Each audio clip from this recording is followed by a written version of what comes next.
त्यांनी जपलेला आहे. आज समाजामध्ये जे काही चाललंय जातीच्या धर्माच्या नावावर माणसामध्ये भांडण निर्माण करायचे चालले आणि त्याच्यातून आमच्या देशाचं विनाश झाल्याचा राहणार नाही. मी अगदी शेवटचं आम्ही थांबतोय. तुकाराम महाराजांचं हे जे त्या संतांचा जो विचार आहे, मी इतिहासाचा जो अभ्यास केला त्याच्यापासून मी शिकलो ते हे की जेव्हा जेव्हा आमच्या समाजामध्ये उदारमतवादी विचार प्रबळ झाला, माणुसकीचा विचार प्रबळ झाला, माणसं एकमेकांची नात्याने जोडली गेली, तेव्हा तेव्हा या समाजाची उन्नती झाली. आणि जेव्हा जेव्हा या समाजामध्ये आपापसामध्ये द्वी निर्माण झाली, भांडणं निर्माण झाली, तेव्हा तेव्हा आमच्या समाजाची अवनती झाली, आम्ही गुलाम झालो. तथागत गौतम शिकवणीमुळे वर्ण व्यवस्थेला हादरे बसले, माणसं एक आले आणि सुवर्ण बौद्ध काळामध्ये अवतरलो.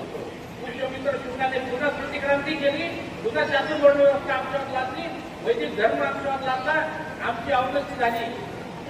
शेकडो वर्ष शक आले, हुक आले, कुशक आले, मोगल आले, तातर आले, इंग्रज आले, फ्रेंच आले, सगळे येत गेले, आमच्यावर राज्य करत गेले. आम्ही हरत गेलो, आम्ही जिंकलो नाही. याला कारण असं होतं की आमच्यामध्ये भेदाभेद होते. पुन्हा आपल्या संतांच्या शिकवणीमुळे समाजाचे भेदाभेद कमी झाले. सगळे 18 पगड जाती एकत्र आले, ब्राह्मणापासून तुमच्यापर्यंत, आणि पुन्हा इथं स्वराज्य निर्माण झालं.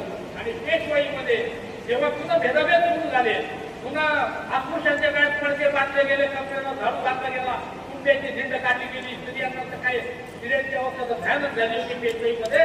पुन्हा आम्ही गुलाम झालो.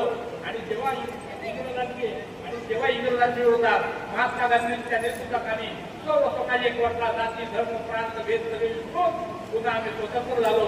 आज आमची वाटचाल गुलामीच्या दिशेने चालली आहे, हे मी तुम्हाला अतिशय गांभीर्याने सांगतो. आणि आपल्याला जर आपल्या पोराबाळांच्या भविष्याची चिंता असेल तर आपण याचा गांभीर्याने विचार